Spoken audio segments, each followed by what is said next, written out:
The orc woman's tusks gleamed in the early light as she watched the human man pull his seventh fish from the river in less than an hour. And every muscle in Arika Nath's body tensed with something that felt uncomfortably close to rage. She had declared this stretch dead water 3 days ago after returning empty-handed from dawn to dusk. Her proclamation echoed through the frontier village of Milcrest with the authority of someone who owned 3 regional fishing trophies. Yet here stood this quiet stranger with his worn pole and simple line, hauling trout after trout from water she had sworn held nothing. Arika crossed her arms tighter over her chest and resisted the urge to march down the muddy bank and demand an explanation. Her green skin caught the morning mist in tiny droplets, her dark hair pulled back in a practical braid that hung to her shoulder blades. She wore fisher's clothes, sturdy canvas and leather meant for long days by the water, and her boots had left tracks in this mud for 5 years running. 5 years of knowing every pool, every current, every hiding place where fish gathered when the seasons changed. And this man, this stranger who had appeared in Milcrest barely 2 weeks ago, was making her look like a fool. He had not spoken a word to anyone that she had heard. Owen Kale was the name the innkeeper had offered when Arika asked, though the man himself had only nodded when she passed him in the village square.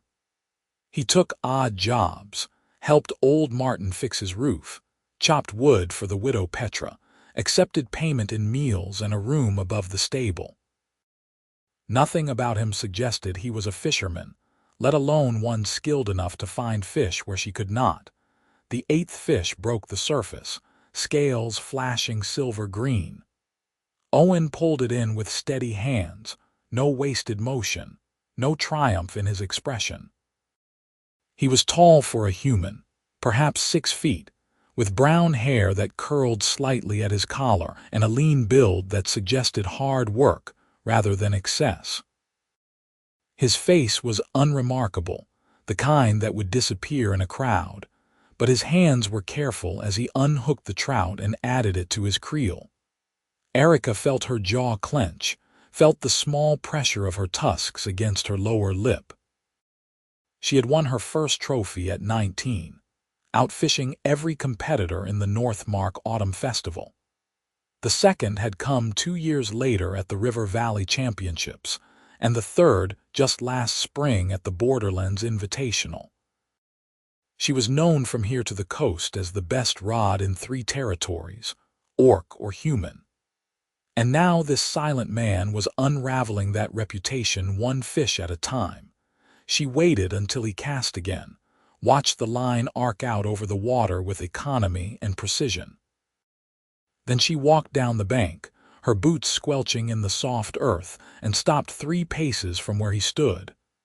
"That is dead water," she said, keeping her voice level. "I fished it for 12 hours 3 days running and caught nothing." Owen glanced at her, his eyes a nondescript brown, and nodded once. Then he turned back to his line. Arika felt heat rise in her chest. "I am not making conversation. I am telling you that those fish should not be there." He reeled in slowly, testing the tension, and spoke for the first time in her presence. His voice was quiet, barely louder than the river's murmur. "They are here. I can see that." She stepped closer, studying his rig. Simple hook, basic bait, nothing special about his equipment. "What are you using?" He drew in the line, checked the bait, cast again. "Worms." "I used worms. Different worms, maybe." It was not mockery, just statement, but it grated against Arika's pride like sand in a boot. She had dug her bait from the richest soil near the compost heaps, fat night crawlers that had never failed her before. "Where do you dig yours?" Owen pointed upstream with his chin, a gesture so slight she almost missed it. "Near the willow grove, under the rocks." Arika knew the willow grove. She had walked past it 100 times. "That is stone and clay, nothing grows there. Worms do not grow, they live." He said it without condescension, as though explaining that water was wet. The ones under the rocks eat different things. Fish here want those. She wanted to argue, to tell him that fish were fish and worms were worms, but the evidence was flopping in his creel. 9 fish now. She watched him work for another 20 minutes, watched the way he read the water's surface, the subtle shifts in current that she had always noticed but never quite trusted the way he seemed to. When he hooked the 10th fish, a fat rainbow trout that had to weigh 2 pounds, she felt something shift inside her chest, some tightly wound pride beginning to fray. "Will you teach me?" The words came out harder than she intended, more demand than request. Owen looked at her fully for the first time, and she saw something flicker in his expression, too quick to name. He reeled in the rainbow, unhooked it, and placed it with the others. Then he reached into his coat and pulled out a second fishing pole, this one even more worn than his own. He held it out to her. "You have a spare rod." Arika took it, feeling the weight, the balance. "Good equipment despite its age. Always carry 2, in case one breaks." He reached into his pocket and produced a small tin, opened it to reveal pale worms, thinner than the ones she was used to. "Try these." Arika baited her hook cast where he indicated, a spot she would have sworn was too shallow. They stood in silence, lines in the water, mist beginning to burn off as the sun climbed. She felt acutely aware of him beside her, the quiet way he existed in the world, taking up space without announcing it. Most people, human and orc alike, filled silence with words, but Owen seemed comfortable letting it stretch. Her line jerked. She set the hook on instinct, felt the weight and fight of a good fish and brought it in clean. A trout, smaller than his but respectable. She held it up, felt a grin tug at her mouth despite herself. "There," Owen said, and something in that single word sounded almost like approval. They fished until noon, and Arika caught 6 more to his 8. It was the best morning she had experienced on this stretch in 2 weeks, and the numbers gnawed at her. If Owen was right about the worms, about reading the water differently, what else had she been missing? Her trophies sat on the mantel in her small cabin at the edge of Milcrest, polished and proud. But for the first time she wondered if they represented the peak of her skill or just the limits of what she had known. When Owen began packing up, she helped him string the fish for carrying. "Tomorrow?" she asked. He nodded. "Dawn, I will bring coffee." The corner of his mouth twitched, not quite a smile but close. "Good." Arika walked back to the village with her catch, mind spinning. The other fishers would ask how she had finally found success on the dead stretch, and she would have to tell them about Owen, about his worms and his way of reading current. Her pride scraped against the admission, but her honesty ran deeper. She had spent 5 years building a reputation on skill and truth, and she would not undermine it now with false claims. That evening, she cleaned her fish and sold half to the inn, keeping the rest for smoking. Her cabin was small but comfortable, 1 room with a sleeping loft and a stone fireplace that kept the chill out on cold nights. The 3 trophies dominated the main shelf, carved wood and etched metal, each one representing weeks of preparation and days of intense competition. She had beaten humans and orcs alike, had proven that skill mattered more than species when it came to understanding fish and water. But Owen had outfished her today, and he had done it without boasting, without even seeming to notice the achievement. That bothered her more than losing. She had faced competitive fishers who crowed over every catch, who made the sport into theater. Owen just fished, pure and simple, and his results spoke louder than any words. She met him at dawn with coffee as promised, 2 tin cups and a small pot she had warmed over her fire. Owen accepted his cup with a nod, drank it black and hot, and they moved to the water. This time he took her further upstream, past the willow grove to a bend where the river widened and slowed. "Current looks wrong," Arika said, studying the lazy swirl of water around half-submerged rocks. "For trout, yes." Owen pointed to a dark patch near the far bank. "Bass hide there, morning feeding time." She had never fished for bass on this river, had always focused on trout and the occasional pike.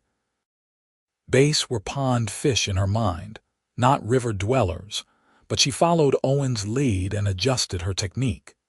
He showed her how to let the bait sink deeper, how to work it with small jerks that mimicked injured prey. The first bass hit her line like a hammer, and she nearly lost it in her surprise. Owen talked her through the fight, his quiet voice steady, and when she finally hauled the fish onto the bank, she was breathing hard and grinning like a fool. The bass had to weigh 4 pounds, all muscle and fight.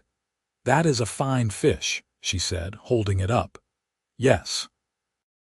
Owen had already caught 2, but he watched her with something that might have been satisfaction. "You have good instincts, just needed different knowledge." Over the following weeks, they established a pattern. Dawn fishing, coffee shared in comfortable silence. Owen teaching her techniques she had never considered. He showed her how to read the sky for weather changes that affected fish behavior, how to test water temperature with her hand to guess where fish would gather, how to adjust her approach based on dozens of small factors she had previously ignored. In return, Arika shared her knowledge of the river's geography, the seasonal patterns she had observed over 5 years, the local regulations and the politics of fishing rights. They spoke little, but the silence felt full rather than empty. Owen was a man of few words, but the ones he chose carried weight. When he said a spot looked promising, it was. When he suggested trying a different bait, she learned to trust him.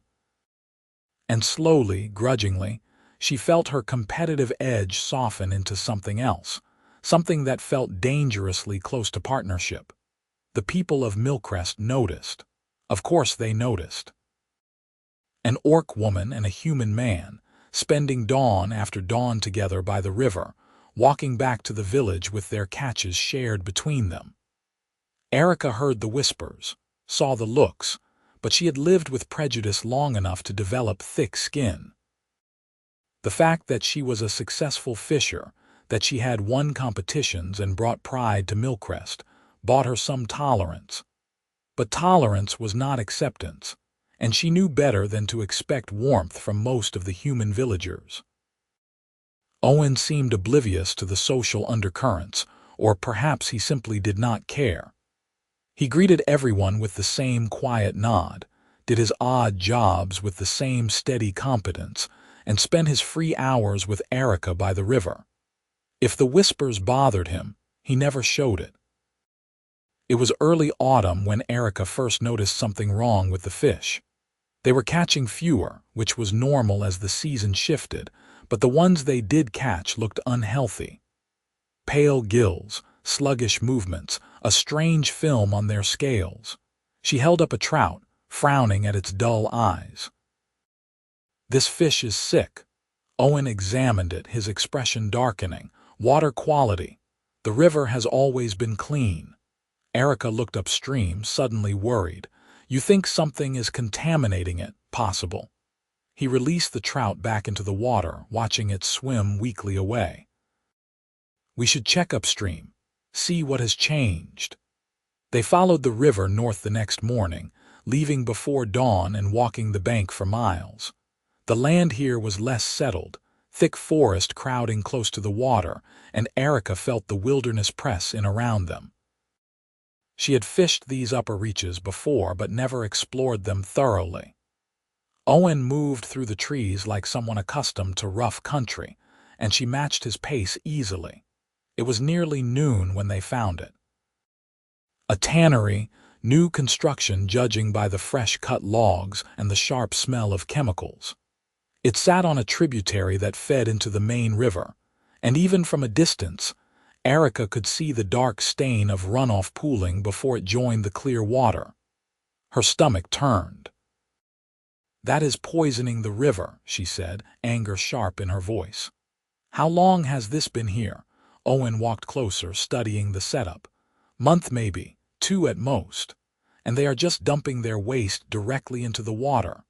Arika felt her tusks dig into her lip as her jaw clenched.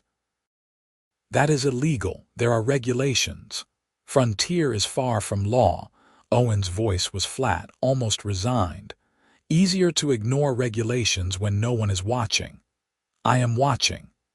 Arika marched toward the tannery, fury overriding caution. Owen followed, quiet but present, and they found the owner outside scraping a hide. He was a large man, thick-shouldered and red-faced, and his expression soured when he saw Arika. "What do you want, Orc?" "I want to know why you are poisoning the river." Arika kept her voice level despite the rage simmering in her chest. "Your runoff is killing the fish. It needs to stop." The tanner laughed, harsh and dismissive. "The fish are fine. Been here 6 weeks and caught plenty for my own table." "The fish are sick," Owen said quietly. "We have been tracking it for days. Your chemicals are the source." The tanner's eyes slid to Owen, assessing. "You with her, I am with the truth." Owen met his gaze without flinching. "The water is contaminated. You need to build proper waste pits or shut down." "I need to do nothing." The tanner's voice rose. "I have rights to this land, bought and paid for. What I do with my business is my concern." Arika stepped forward. "What you do affects everyone downstream. Milcrest depends on this river for food and water. You are endangering the whole village." "Then Milcrest can dig wells." The tanner turned back to his work, dismissing them. "I am not stopping production because an orc and her pet have theories about fish." The insult landed like a slap, and Arika felt Owen tense beside her. But he did not rise to the bait, just studied the tannery with those quiet, measuring eyes. After a long moment, he touched Arika's elbow, a gentle suggestion to leave. They walked back to Milcrest in angry silence, Arika's mind churning with frustration. She had expected resistance, but not outright contempt. The tanner was breaking the law, harming the commons, and he did not care because he thought no one would stop him. And he was probably right. Milcrest was small, barely 200 people, and the nearest magistrate was 3 days' ride south. By the time anyone with authority arrived, the tanner could claim ignorance or pay a small fine and continue his business. "We need proof," Owen said as they approached the village. "Something undeniable. We have dead fish. We need more. Water samples, testimony, documented damage." He looked at her, and she saw determination in his expression. "Your reputation could help. People know you, trust your word on fishing matters." Arika felt something warm bloom in her chest, tangled with the anger. Owen was right. Her trophies and her record gave her credibility that a quiet stranger lacked. If she organized the evidence, made the case properly, they might force the tannery to comply with regulations. It would take time and effort, but it was possible. "I will talk to the village council," she said. "Get them to formally document the problem. You keep tracking the contamination, mark how far downstream it spreads." Owen nodded. "We work together." They worked together. The phrase echoed in Arika's mind as she walked to her cabin, as she prepared for the council meeting, as she lay in her loft that night staring at the dark ceiling. Somewhere in the past weeks, Owen had stopped being a rival or a curiosity and had become a partner. She trusted his judgment, valued his quiet support, and felt comfortable in his presence in a way she had never experienced with another person. It was friendship, certainly, but it was also something more, something she was not quite ready to name. The village council met in the inn's common room, 5 elected members who governed Milcrest's practical affairs. Arika presented her case with the confidence of someone who had defended fishing claims before, laying out the timeline of the contamination and the evidence of sick fish. She brought samples of affected trout in sealed jars, their pale gills and filmy scales visible even through the glass. And she brought Owen, who spoke sparingly but with authority when asked about water quality and contamination patterns. The council listened, asked questions, and ultimately agreed to send a formal complaint to the regional magistrate. But they were also realistic about the timeline. It would take weeks to get a response, possibly months for an actual investigation. The tanner had money and property rights, and stopping him would require navigating layers of frontier bureaucracy. "We can document everything," said Councillor Thuron, an older human man who had always been fair to Arika. "But enforcement is another matter. The magistrate might not prioritize this, especially when it involves an orc's complaint." The words stung because they were true. Arika had lived in Milcrest for 5 years, had won respect through skill and hard work, but she was still an orc in a human village. Her word carried weight in fishing matters but less so in legal disputes. She felt Owen shift beside her, felt the tension in his stillness. "Then we make it impossible to ignore," Arika said. "We gather so much evidence that the magistrate has no choice but to act. Water samples from multiple points, testimony from other fishers, documentation of crop damage if the contamination spreads to irrigation channels. We build a case so strong that my species does not matter." Councillor Thuron nodded slowly. "That could work, but it will take time and coordination." "We have time," Owen said quietly, "and we have coordination." Over the following month, Arika and Owen became investigators as much as fishers. They mapped the contamination spread, collecting water samples in borrowed bottles and marking each location on a hand-drawn chart. They interviewed other fishers, documenting their catches and the decline in fish health. They tracked downstream to the farms that used river water for irrigation and recorded crop damage that might be linked to chemical runoff. Owen proved surprisingly organized, keeping detailed notes in a small leather journal, his handwriting cramped but legible. Arika discovered she enjoyed the work, the methodical assembly of evidence, the sense of fighting for something that mattered. And she enjoyed working alongside Owen, their partnership settling into an easy rhythm of shared tasks and mutual respect. They still fished most mornings, though the catches grew leaner as the contamination spread. Arika watched the river sicken and felt grief mix with her anger. This water had given her purpose, had been the site of her greatest achievements, and now it was dying because one man valued profit over community. She thought of her 3 trophies, symbols of mastery over a resource that was being destroyed, and wondered if they would mean anything if the river was too poisoned to fish. One cold morning in late autumn, as frost crunched under their boots and their breath steamed in the air, Owen finally spoke about himself. They were sitting on a fallen log, waiting for enough light to fish properly, and he stared at the water with an expression Arika had learned meant he was gathering words. "I grew up near the coast," he said. "Family of fishers, boats, nets, the ocean." Arika waited, sensing more. "There was a smelter, copper processing. They dumped slag in the bay for years." His voice was flat, but she heard the pain underneath. "Killed the fishery, killed the livelihood of 24 families. By the time anyone stopped them, the damage was permanent. Your family moved inland." "Scattered. I learned to fish rivers instead of the sea."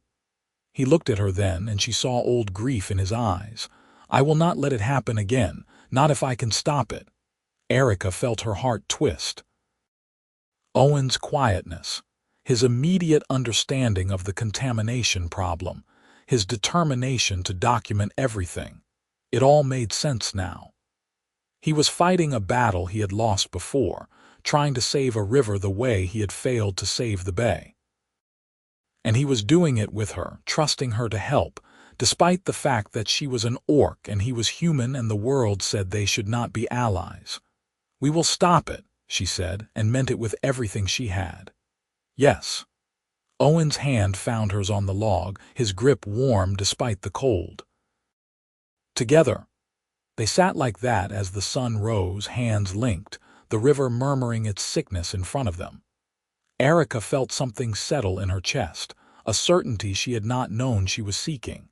She cared about Owen, cared deeply, and it was not just respect or friendship. It was the beginning of love, careful and quiet like the man himself, growing in the spaces between words. But love was a complication they could not afford while the river was dying. Arika gently withdrew her hand, stood, and picked up her pole. Owen followed her lead without comment, and they fished in silence, each lost in their own thoughts. The evidence they gathered was damning. By the time winter's first snow fell, they had documented contamination spreading 5 miles downstream, affecting 3 farms and decimating the fish population by more than half. They had testimony from 8 other fishers, water samples showing chemical concentrations far above safe levels, and a detailed timeline linking the contamination to the tannery's opening. Counselor Thuron helped them compile everything into a formal report, and a rider carried it south to the regional capital. Then came the waiting, long cold weeks as winter settled in and the river froze at its edges. Arika spent the time organizing support among the villagers, building a coalition of farmers and fishers who would testify if needed. Owen continued his odd jobs, but Arika noticed people treating him differently now, with more respect, as word spread about his role in documenting the contamination. They still met most mornings, though fishing was impossible through the ice. Instead, they walked the frozen river, checking landmarks, discussing strategy. Arika found herself looking forward to these walks more than was probably wise.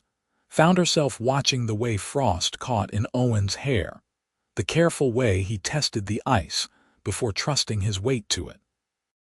He was a good man, honorable and steady, and her feelings for him had grown beyond anything she could reasonably deny, but she did not speak them. The situation was complicated enough without adding romance, and she had no idea if Owen felt the same. He was kind to her, trusted her, worked alongside her as an equal. That could be friendship. That could be partnership born of shared purpose. Reading more into it felt like risking something precious. Winter deepened, and still no response came from the magistrate. The tannery continued operating, its dark stain visible against the snow, smoke rising from its chimneys.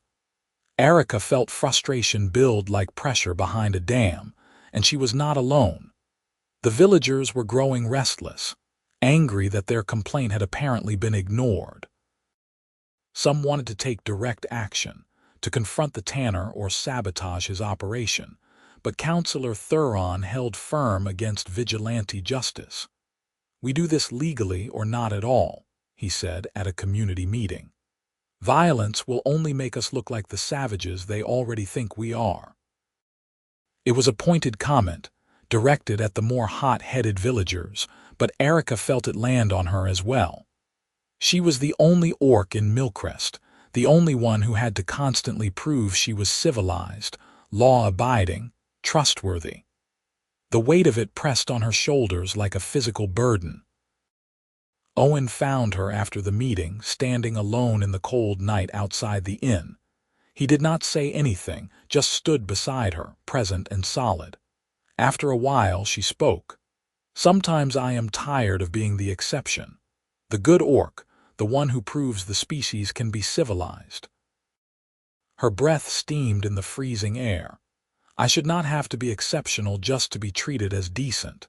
"No," Owen agreed. You should not. But I am. And if I step wrong, if I lose my temper or break the rules, it confirms what they already believe. She looked at him, this quiet human man who had somehow become the person she trusted most. You understand that a little, being the outsider. A little, he said.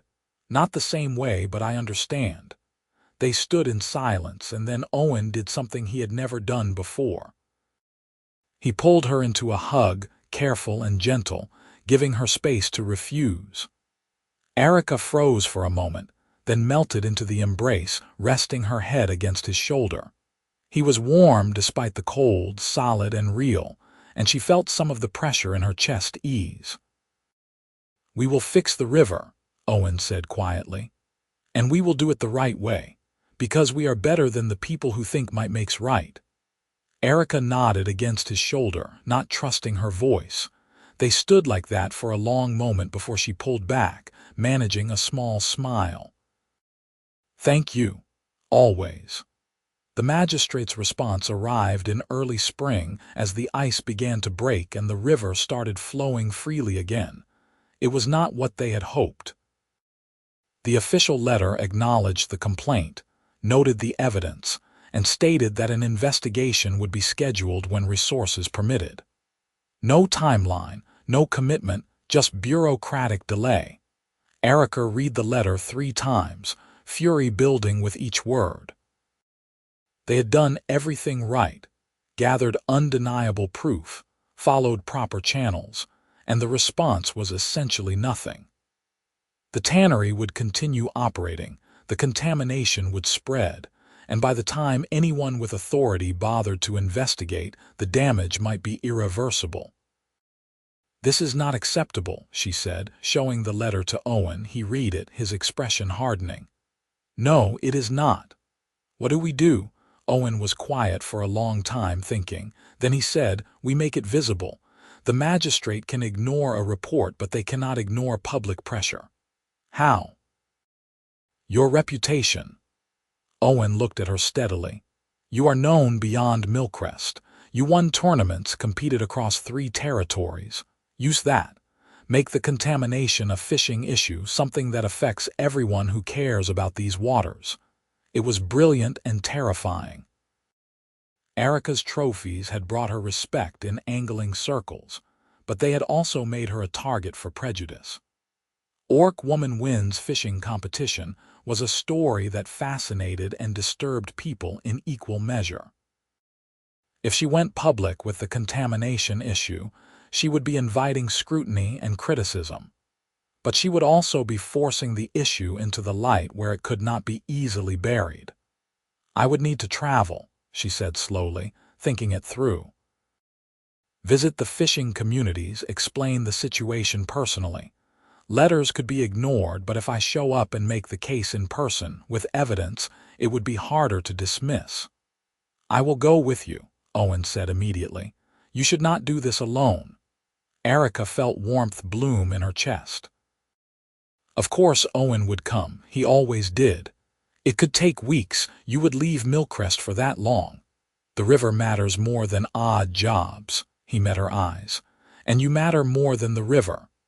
The words hung between them, heavier than they should be. Arika felt her pulse quicken, felt the careful distance she had maintained begin to crumble. Owen had just admitted she mattered to him, more than the cause they were fighting for, and she had no idea how to respond to that. "Owen," she started, but he shook his head. "Later. After we fix this." His voice was gentle but firm. "We finish what we started, then we talk about the rest." It was the right call and Arika knew it, but it still ached. She wanted to tell him how she felt, wanted to explore this fragile thing growing between them, but he was right. The river came first. They could not afford distraction while people's livelihoods hung in the balance. They planned the journey carefully. Arika would visit 4 major fishing communities, places where she had competed or knew influential anglers. Owen would travel with her as a witness and fellow fisher, adding his testimony to hers. They would carry samples, documentation, and a petition calling for immediate action against the tannery. If they could get enough signatures, enough public pressure, the magistrate would have to respond. Councillor Thuron approved the plan and helped fund their travel from the village treasury. Other villagers contributed supplies, food for the road, letters of introduction. Even the humans who had always viewed Arika with suspicion seemed to recognize that she was fighting for all of them, that her success would benefit the whole community. They left on a clear spring morning, packs on their backs and determination in their steps. The first community was Riverbend, 2 days' walk south, a village that hosted an annual fishing festival. Arika had won there 3 years ago, and she hoped the memory would buy her a hearing. The journey was pleasant despite its serious purpose. Owen proved to be good traveling company, pointing out plants and animal tracks, sharing small observations about the country they passed through. They talked more than they did in Millcrest, the enforced closeness of travel loosening tongues, and Arika learned details about his life that he had never volunteered before. His family had been fishers for generations, working the bay from small boats, selling their catch at coastal markets. Owen had grown up on the water, learning to read weather and tide before he could read books. When the smelter poisoned the bay, his father had fought to stop it, organized the other fishers, filed complaints and petitions. But the smelter had money and political connections, and the fishers lost. Owen's father had died still fighting, a broken man watching his life's work die with the bay. "I left after that," Owen said as they walked. "Could not stay and watch the sea stay dead. Moved inland, learned rivers instead of salt water." "I am sorry," Arika said, meaning it deeply. "It made me who I am." Owen glanced at her. "If it had not happened, I would never have come to Millcrest, never have met you." Arika felt her breath catch. "Is that a good thing? The best thing?"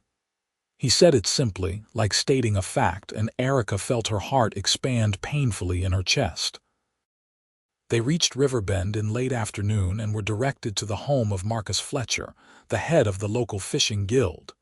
He was an older man, weathered and sharp-eyed, and he recognized Arika immediately. "The Orc champion," he said, shaking her hand with surprising warmth. "I remember your win. Best technique I have seen in 20 years. What brings you here?" Arika explained the situation, laying out the contamination timeline and the evidence they had gathered. Marcus listened with growing concern, his expression darkening as she described the magistrate's non-response. When she finished, he sat back and rubbed his jaw. If it is happening at Millcrest, it could happen anywhere. Tanneries, smelters, any industry that wants to cut corners on waste management. He looked at Owen. "You witnessed all this?" "Yes, sir," Owen said. "I have personal experience with similar contamination. This is textbook industrial poisoning." Marcus nodded. "I will sign your petition and encourage the guild to do the same. But more than that, I will send word to the other communities. If we coordinate, make this a united front, the magistrate will have to listen." It was more than Arika had hoped for. She felt tears prick her eyes, relief and gratitude mixing together. "Thank you. Thank you for fighting," Marcus said. "Takes courage to stand up to power, especially for someone in your position. You are doing all of us a service." They stayed in Riverbend 2 days, meeting with guild members and gathering signatures.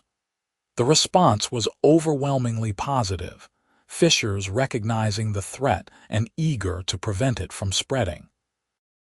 By the time they left, they had 40 signatures and promises of support from neighboring communities. The pattern repeated at the next 3 stops. Arika's reputation opened doors, and the evidence they carried convinced skeptics. Owen's quiet testimony added weight, his personal story resonating with people who understood the stakes.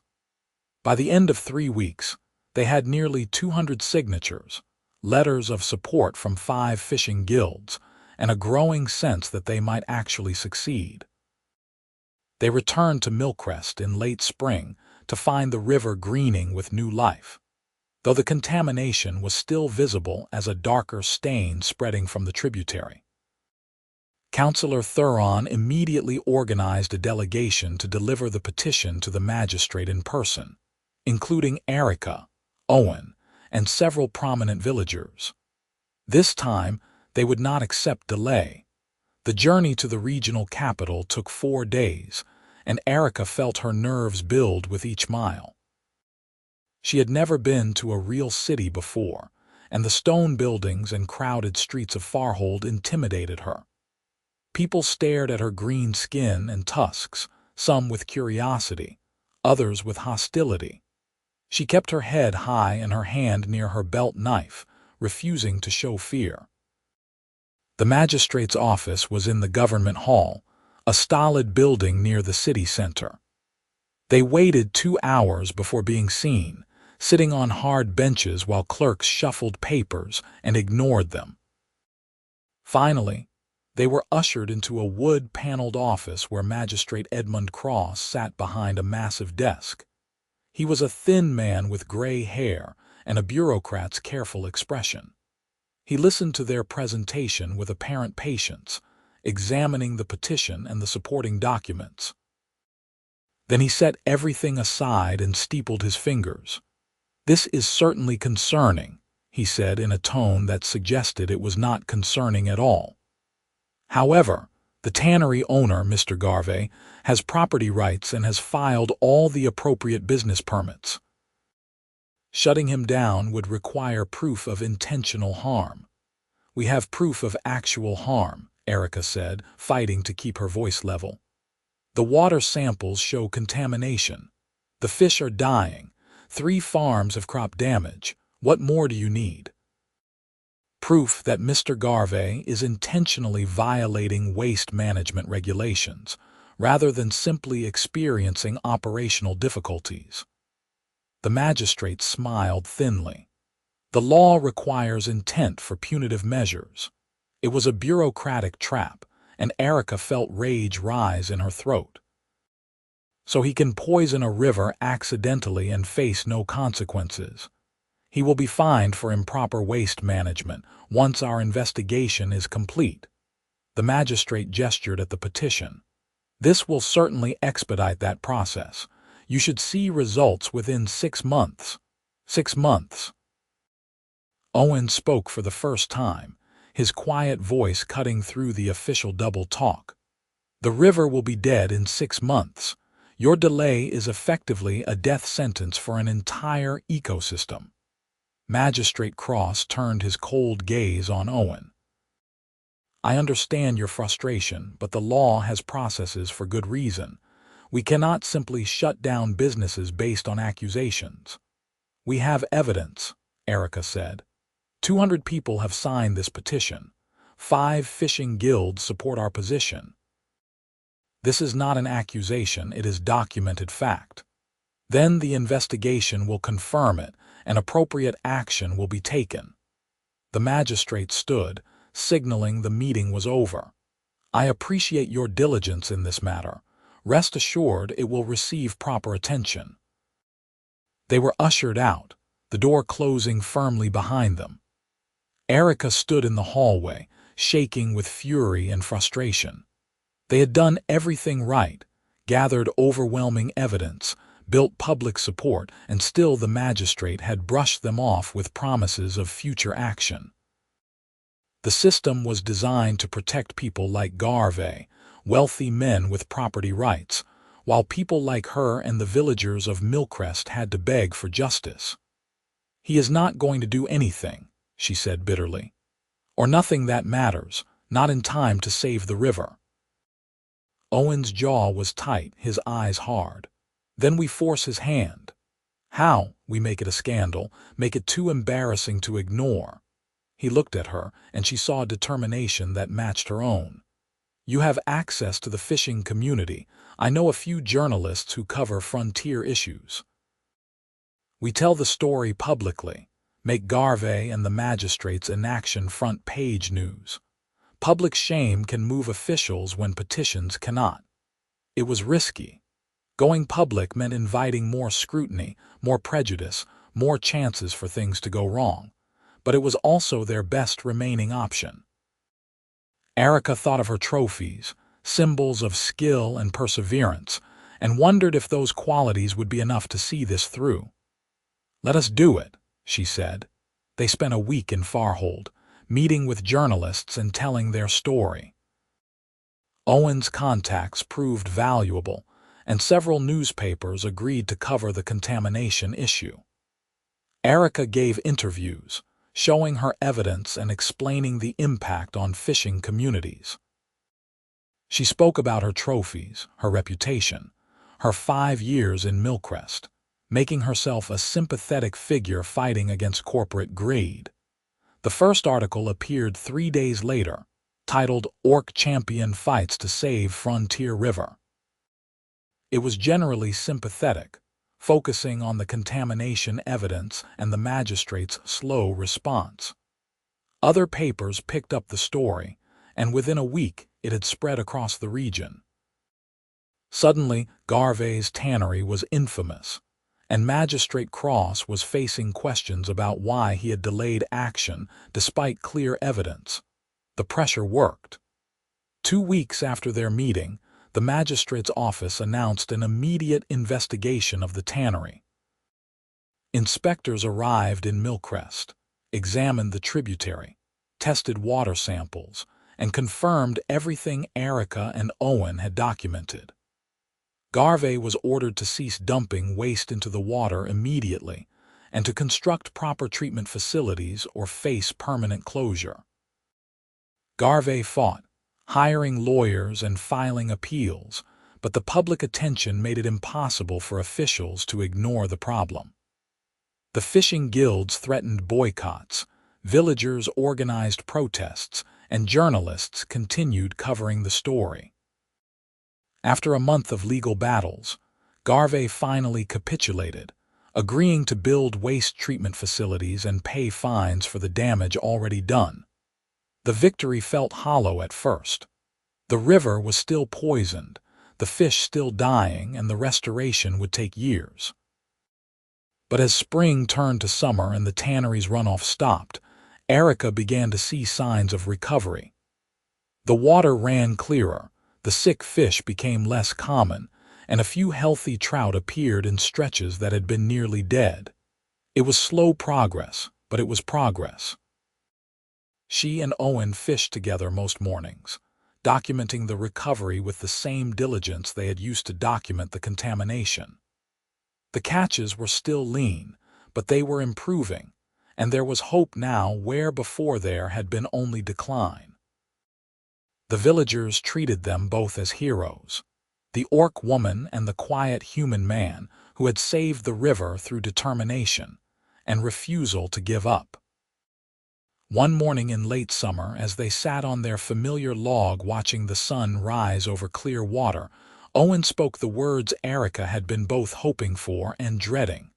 "The river is healing." "Yes," she agreed. "We did good work. We did." Owen turned to look at her, and she saw something vulnerable in his expression, the careful distance he usually maintained worn thin. "I said we would talk after we fix this, about the rest." Arika's heart began to pound. "I remember. I care about you, Arika. More than I have ever cared about anyone." He said it simply, but she heard the weight behind the words. "I know it is complicated. I know people will judge, but I want to try if you do." She had imagined this conversation 100 times, had rehearsed responses ranging from cautious to enthusiastic. But now that the moment was here, all her prepared words fled. She looked at Owen, this quiet man who had stood beside her through everything, who had taught her to fish differently and to fight for what mattered, and she felt love swell in her chest like a flood. "I care about you two," she said, her voice rough with emotion. "I have for months. I was just afraid to say it." "Afraid of what?" of complicating things, of being rejected, of giving people another reason to hate me.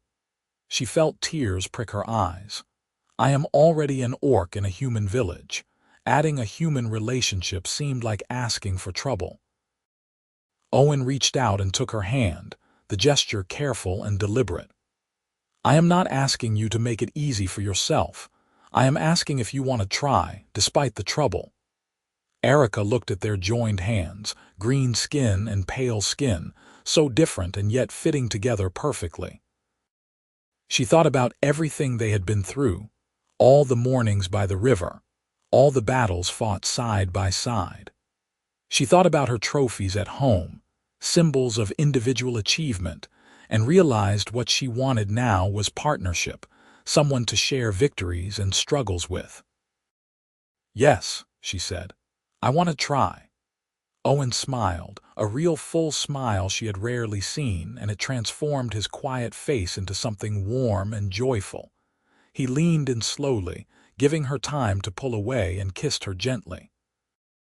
Arika kissed him back, tasting coffee and hope, feeling something settle in her soul that had been restless for years. They sat together as the sun climbed, hands linked, the river murmuring its recovery in front of them.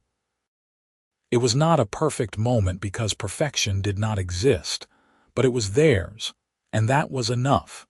The relationship was not easy because nothing worthwhile ever was. They faced prejudice from humans who thought Owen was betraying his species, and from the few orcs who passed through Milcrest and saw Arika as trying to assimilate. The whispers became more pointed, the looks more hostile, and there were times when Arika wanted to give up, to protect Owen from the criticism she attracted. But Owen was steadfast in a way that made her feel both cherished and strong. He did not hide their relationship or apologize for it. He held her hand in the village square, sat beside her at community meetings, and made it clear through word and deed that he had chosen her and would not be swayed by others' opinions. His quiet defiance gave her courage, and together they weathered the social storms. The fishing improved as summer progressed, the river continuing its slow recovery. Arika and Owen spent long days on the water, relearning patterns and adjusting techniques to the changing ecosystem. They caught fish to sell and fish to document, tracking the return of species that had disappeared during the contamination. It felt like witnessing a resurrection, and Arika found deep satisfaction in the work. One evening in early autumn, almost a year after Owen had first appeared in Milcrest, Arika stood in her cabin looking at her 3 trophies. They were still polished, still impressive, but they felt like relics from another life. The woman who had won those competitions had been skilled and driven, but she had been alone, defined by individual achievement. The woman she was now had learned that partnership could be stronger than solitude, that fighting for something bigger than personal glory brought deeper satisfaction. Owen knocked on her door, a courtesy he always observed even though he had a standing invitation. She let him in, and he looked around the cabin with the familiarity of someone who had spent many evenings here, sharing meals and conversation and slow, careful intimacy. I have been thinking, he said, settling into the chair by her fireplace. Dangerous habit, Arika teased, sitting across from him. He smiled. About the trophies. Arika glanced at the mantle. What about them? You earned them competing alone, proving your skill against others. Owen leaned forward, his expression thoughtful. What if we fish together next season? Enter competitions as a team? The idea surprised her. She had never considered team fishing, had always approached the sport as an individual challenge, but the more she thought about it, the more it appealed. Fishing with Owen had taught her new techniques, broadened her understanding, made her better than she had been alone. Competing together would be an extension of that partnership. I would like that, she said. Though I should warn you, I am very competitive. I have noticed. Owen's eyes sparkled with quiet humor. "I can handle it." They planned through the autumn, developing strategies and practicing their coordination. Team fishing required different skills than solo competition, communication and synchronization as important as individual technique. They fished practice rounds against each other, learning how to divide water efficiently, how to signal discoveries without speaking, how to trust each other's judgment in the moment.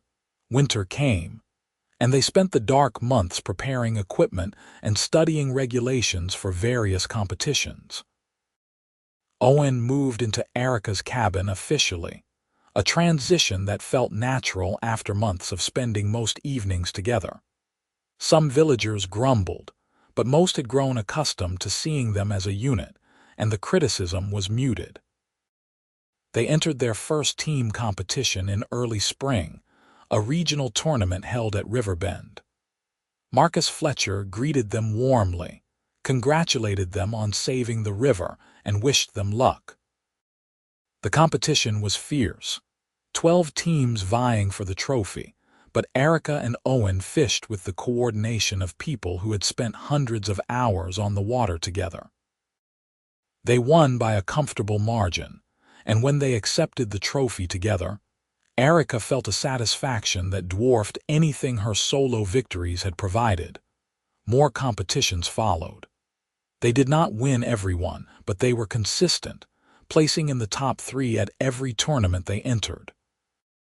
Their reputation grew, not as the orc champion and her human partner, but as a formidable team that combined skill and strategy in innovative ways.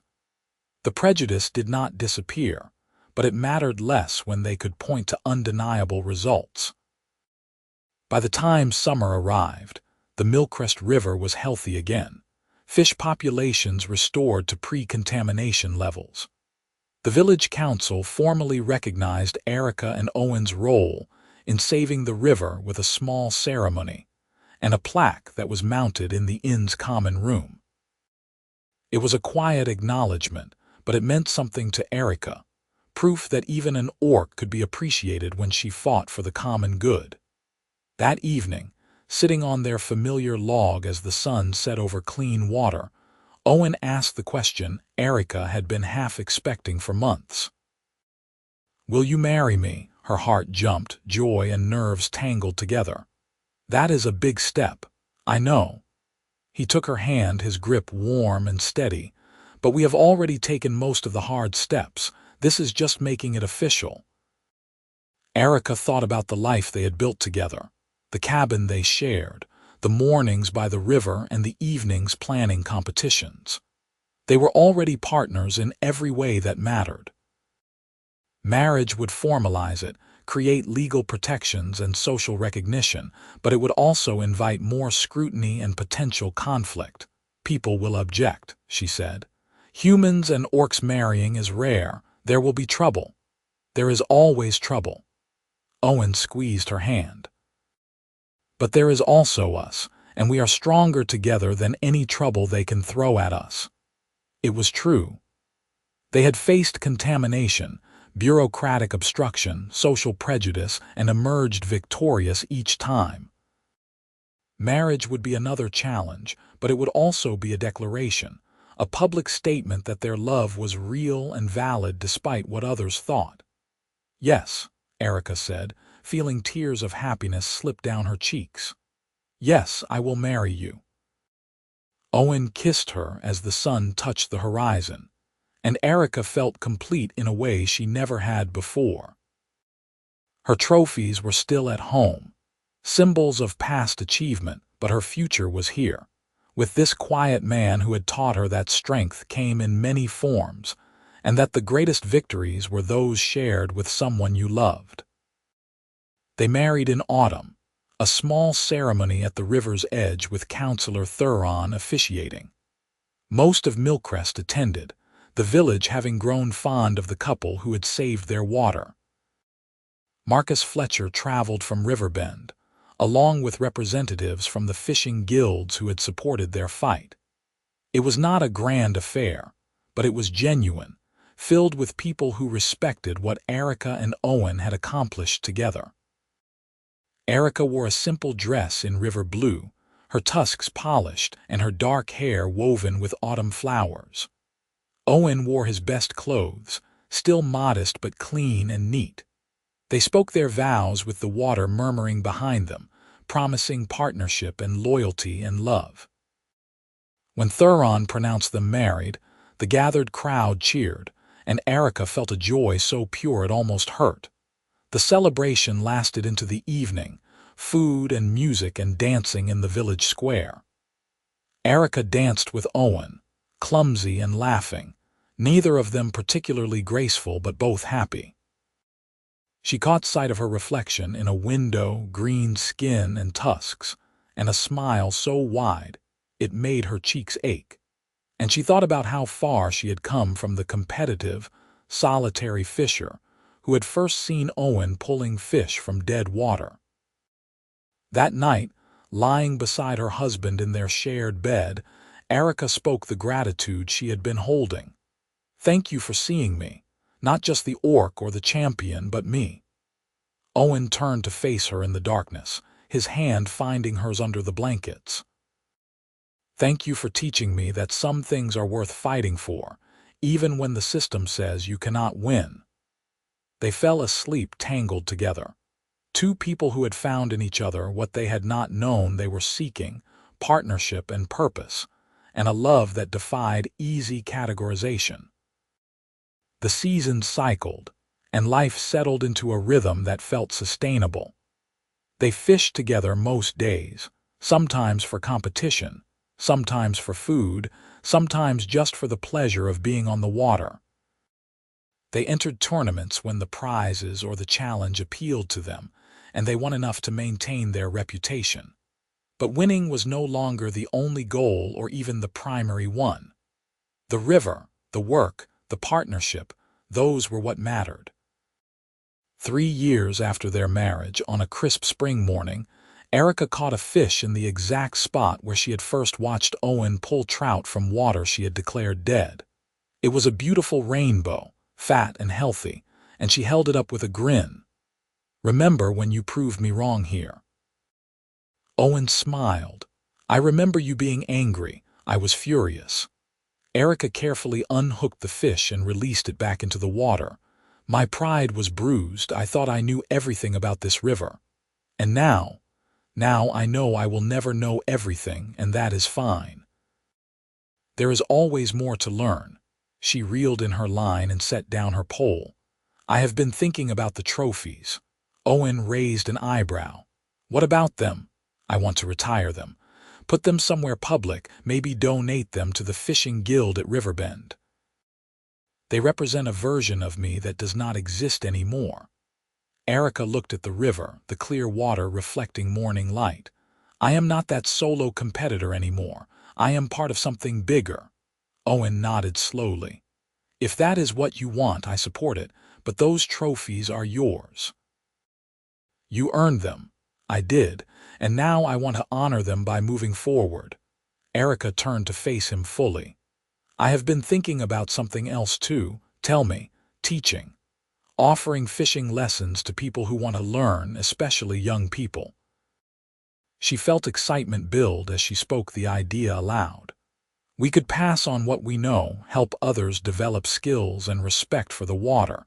It would be a way to give back." Owen's face lit up with genuine enthusiasm. "That is a wonderful idea. We could start small, a few students at a time, and build from there." They planned through the spring, setting up a small teaching operation based in Millcrest. Word spread through the fishing communities, and by summer they had their first students, a mix of humans and orcs eager to learn from the team that had saved a river and won competitions. Arika discovered she loved teaching, loved sharing knowledge and watching students develop their own skills and passion for fishing. One of their students was a young orc girl named Alara, perhaps 15, who had traveled from a settlement 2 territories away specifically to learn from Arika. She was shy at first, intimidated by Arika's reputation, but she had natural talent and a hunger to learn. Arika saw herself in the girl, that same drive to prove capability and earn respect, and she invested extra time in Alara's development. "You remind me of myself at your age," Arika said one afternoon as they fished together. Alara looked surprised. "Really? But you are famous. You have won so many competitions." "I was not always famous. I was just a girl who loved fishing and wanted to be good at it." Arika adjusted Alara's grip on her pole, demonstrating proper technique. "The trophies came from practice and persistence, not from being naturally special. But you had to work harder because you are an orc, right?" Alara's voice was quiet, almost ashamed to ask. "Yes," Arika said honestly. "I had to prove myself more than human competitors did, but that made my victories sweeter because I knew I had earned them completely." "Do you ever wish you were human, so it would be easier?" Arika considered the question carefully. "Sometimes, when I was younger and facing prejudice, I wished things were different. But now I am proud of who I am, tusks and green skin and all. My species is part of my strength, not a weakness." Alara nodded, absorbing the lesson. Over the summer, she blossomed under Arika's teaching, her skills improving dramatically. By autumn, she was fishing at a level that would make her competitive in junior tournaments. Arika felt fierce pride in the girl's development, a satisfaction different from her own victories, but just as meaningful. As the years passed, Arika and Owen's teaching operation grew. They took on more students, published articles about river conservation and sustainable fishing practices, and became respected voices in frontier environmental issues.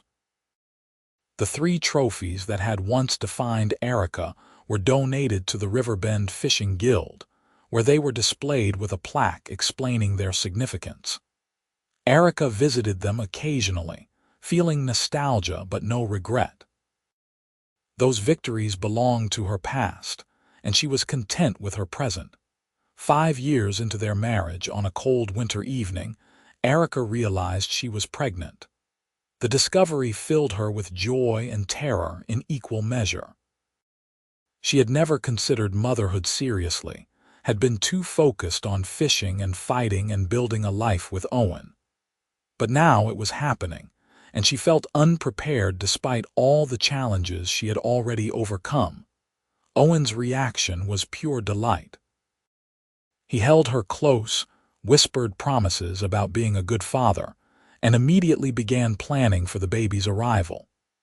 His excitement calmed some of Arika's fears, reminded her that they would face this challenge the way they faced everything else together. The pregnancy progressed smoothly, and Arika fished until her 8th month, stubbornly refusing to let her changing body slow her down. Their students rallied around them, bringing meals and helping with heavier work, and the community of Millcrest prepared for the arrival of the first half-orc child most of them had ever encountered. The baby was born in early spring, a healthy boy with Owen's brown hair and Arika's green-tinted skin and small tusks. They named him Quentin, and he immediately became the center of their world. Arika had expected motherhood to feel overwhelming, but instead it felt natural, an extension of the nurturing she had been doing with her students. Owen was a patient father, gentle and attentive, and they divided childcare duties with the same partnership they brought to everything else. Quentin grew, and the seasons continued their cycle. Arika and Owen adjusted their teaching schedule to accommodate parenthood, taking on fewer students but investing more deeply in the ones they did accept. Alara, now a young woman, returned to Millcrest to help with classes, becoming an assistant instructor and a beloved figure in their extended fishing community. When Quentin was 3, Arika and Owen took him to the river for his first fishing lesson. He was too young to catch anything himself, but he watched with fascination as they demonstrated technique, his small hands gripping a child-sized pole they had made for him. Arika felt her heart swell watching Owen teach their son, seeing the same patience and care he had shown her years ago now directed at this small person they had created together. "Will he be a great fisher like you?" Quentin asked, looking up at his mother with wide eyes. "He will be whatever he wants to be," Arika said, ruffling his hair, "and we will love him either way." The river murmured its agreement, and Arika thought about all the fish Owen had caught from water she had declared empty. How that simple act of proving her wrong had led to everything she valued most. Her trophies were gone, retired with honor, but she had gained so much more. A partner who understood her, a community that respected her, a child to nurture, and a purpose that extended beyond personal achievement. Years later, when Quentin was 8 and showing genuine talent for fishing, Arika sat with Owen on their familiar log and reflected on the journey. "Do you remember when you first fished this stretch?" she asked. "I remember you glaring at me from up the bank," Owen said with a smile. "I was so angry. You were catching fish I had declared impossible to catch. You were wrong about the fish," Owen took her hand, "but you were right about everything else that mattered." Arika leaned her head on his shoulder, watching the clear water flow past. The river had recovered fully, thriving now, home to abundant fish and the site of countless memories. She had fought for this water, saved it alongside the man she loved, and now she was teaching the next generation to protect and cherish it. "I am glad you proved me wrong," she said quietly. "So am I." They sat in comfortable silence as the sun moved across the sky, two people who had found in each other what they had not known to seek. The river flowed on, clean and healthy, a testament to the power of partnership and persistence. And on the mantel in their cabin, the space where 3 trophies had once stood was filled instead with family photographs, tournament ribbons earned together, and small treasures collected by their son, symbols of a life built on love and shared purpose. Arika never regretted retiring from solo competition, never missed the individual glory she had once pursued so fiercely. The woman who had owned those 3 trophies had been skilled and determined, but she had been incomplete, searching for validation through achievement. The woman she had become, the wife, mother, teacher, and conservationist, was whole in a way that no trophy could provide. She had found her true victory not in catching fish others could not, but in building a life with someone who saw her fully and loved her completely. The story could have ended there, but life continued its forward motion. Quentin grew into a talented young fisher in his own right, though he never showed his mother's competitive drive. Instead, he was drawn to the conservation side of their work, fascinated by river ecology and the delicate balance of aquatic ecosystems. Arika and Owen encouraged his interests, adjusting their teaching to incorporate more environmental science. When Quentin was 12, a new threat emerged upstream, a proposed mining operation that would divert water and potentially introduce new contaminants. Arika felt the old familiar anger rise, the determination to protect what she loved. But this time, she was not alone in the fight. Owen stood beside her as always, but so did Quentin and Alara and dozens of former students and the fishing guilds they had worked with for years. The fight was shorter than the tannery battle had been, the opposition better organized and more publicly visible. The mining operation was denied permits after 3 months of coordinated pressure. It was a victory, but more than that, it was proof that the work Arika and Owen had started extended beyond themselves. They had built a community of people who cared about the river, who would fight to protect it. That legacy felt more valuable than any trophy. As Arika approached 40, her body beginning to show the accumulated wear of decades on the water. She and Owen gradually reduced their teaching load. They took on only a few advanced students, focusing their energy on conservation work and spending time with Quentin. The rhythms of their life had slowed but deepened, each season bringing familiar pleasures rather than constant striving. One autumn morning, fishing the spot where everything had begun, Arika hooked an enormous trout, easily the largest fish she had caught in years. She fought it carefully, feeling the weight and power, and when she finally brought it to shore, Owen whistled in appreciation. "That is a trophy fish," he said. Arika looked at the trout, beautiful and strong, and felt a moment of temptation. This fish would look magnificent mounted on a wall, proof of skill and a memorable catch. But then she thought about what trophies really meant, the difference between taking and giving, between claiming and releasing. "Let us measure it," she said. "Document it, and then let it go." They measured the trout, took a quick sketch to record its size and markings, and Arika gently released it back into the river. She watched it swim away, strong and alive, and felt a satisfaction deeper than possession. "That felt right," she said. Owen nodded. "The river has given us so much. We can give something back." The years continued their progression, bringing changes both large and small. Quentin grew into a young man, left Milcrest to study river ecology at a distant university, and returned with knowledge that enhanced their conservation work. Alara married, started her own fishing school in a neighboring territory, and remained a close friend. The river thrived, protected by regulations that Arika and Owen had helped establish, home to fish populations that drew anglers from across the region. Arika and Owen aged together, their bodies slowing but their partnership as strong as ever. They still fished most mornings when weather allowed, though they caught fewer fish and cared less about the numbers. The act itself was enough. The simple pleasure of being on the water together, reading currents and watching wildlife and existing in comfortable silence. On their 20th wedding anniversary, the Fishing Guild at Riverbend held a ceremony honoring their contributions to the sport and to conservation. Arika's 3 old trophies were brought out of storage for the event, polished and gleaming, and young fishers who had not been born when she won them asked for stories.